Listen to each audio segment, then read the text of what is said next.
Tom Cruise est au volant d'un petit camion de livraison, garé dans un box fermé près de Bercy, à Paris.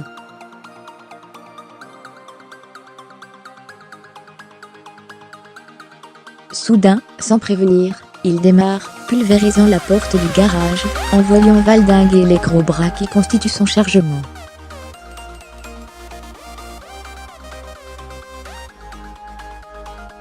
À l'écran, à peine quelques secondes de ce très attendu Mission Impossible Fallu, bourré d'adrénaline, qui sort mercredi sur 983 écrans à travers la France.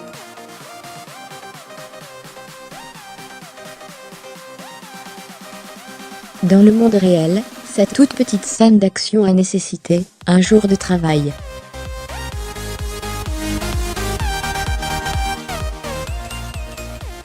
Une demi-journée de mise en place, et une demi-journée de tournage, précise Michel Gommet, délégué de la mission cinéma à la ville de Paris.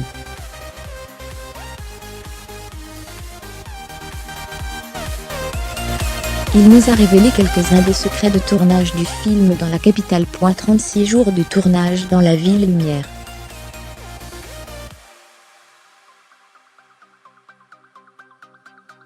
C'est le plus gros tournage qui ait jamais été réalisé à Paris, se réjouit Michel Gommet.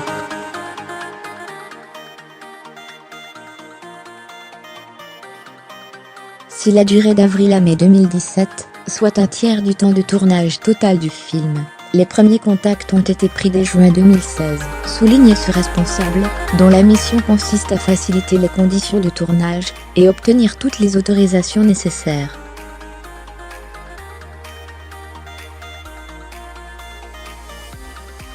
Dès le début, nous avons eu une réunion à la préfecture de police de Paris, où les producteurs nous ont expliqué dans quels endroits ils voulaient filmer, comme la place de l'Étoile, l'esplanade du Trocadéro, le Palais Royal.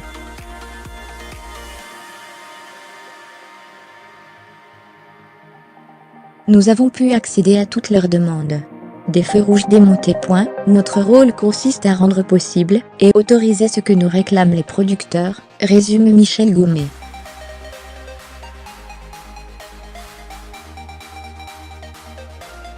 Pour cela, nous avons été en relation avec la préfecture de police, la RATP, le ministère des Armées, les voies navigables de France, mais aussi les mairies d'arrondissement et les riverains. Par exemple, pour raison de sécurité, pour les séquences de poursuite, nous avons fait dévier des lignes de bus, démonter provisoirement des feux rouges, enlever des dizaines et des dizaines de potelets le long des chaussées, avant de les remettre.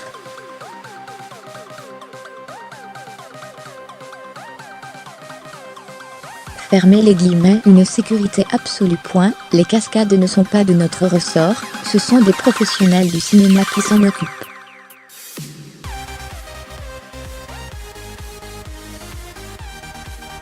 Mais lorsqu'on nous demande au dernier moment l'autorisation d'utiliser la place de l'Étoile pour une course-poursuite, où Tom Cruise remonte à moto, à contre-courant du flux de circulation et sans casque, nous faisons en sorte que ce soit possible.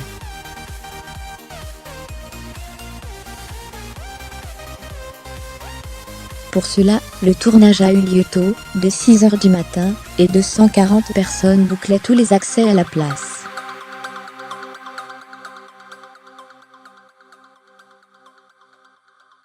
Lors de l'avant-première mondiale, le 12 juillet au Palais de Chaillot, Tom Cruise a remercié la préfecture de police de lui avoir permis de rouler à 120 km/h sans casque dans Paris.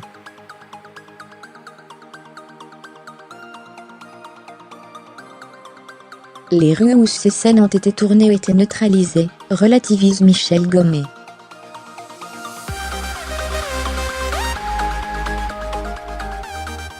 C'est comme si elles étaient provisoirement privatisées, et que le code, la route ne s'y appliquait plus.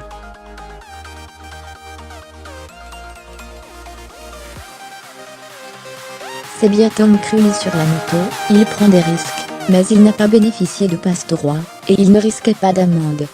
Fermez les guillemets, un seul pépin.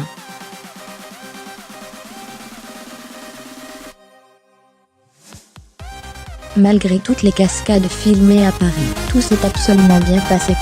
Il n'y a eu aucun accident, à part une chaussée qui a été abîmée par une grue, mais réparée peu après, concède Michel Gommet, qui note: Tom Cruise a bien été blessé pendant la réalisation du film, mais ça s'est passé à Londres. Fermez les guillemets, sans camion à garer.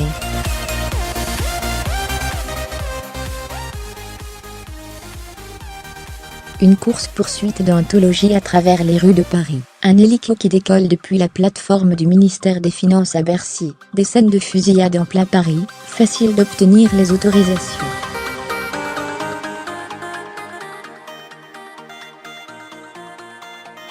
Par contre, garer chaque jour 100 camions de la production du film dans les rues de Paris, ça, c'était vraiment le plus dur, rigole le délégué de la mission cinéma.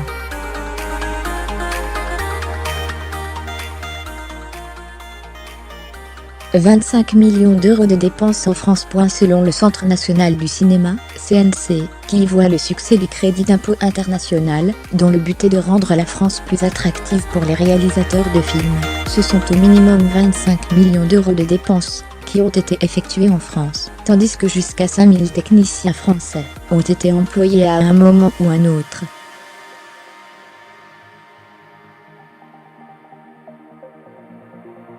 Étant un et ses équipiers de mission, Impossible échoue dans leur tentative de récupérer 3 boules de plutonium que convoitent des terroristes.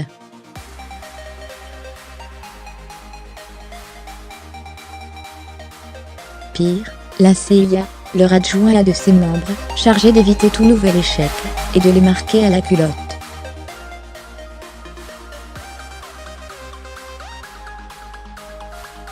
Les espions se retrouvent à Paris, sur la trace des matériaux nucléaires, si les décors varient, de Belfast au Cachemire en passant par Berlin ou Londres, c'est bel et bien dans la ville lumière que se déroule l'avant-tiers du film, avec notamment de spectaculaires scènes de poursuite en voiture, moto ou camion, pour lesquelles Tom Cruise a pris de grands risques.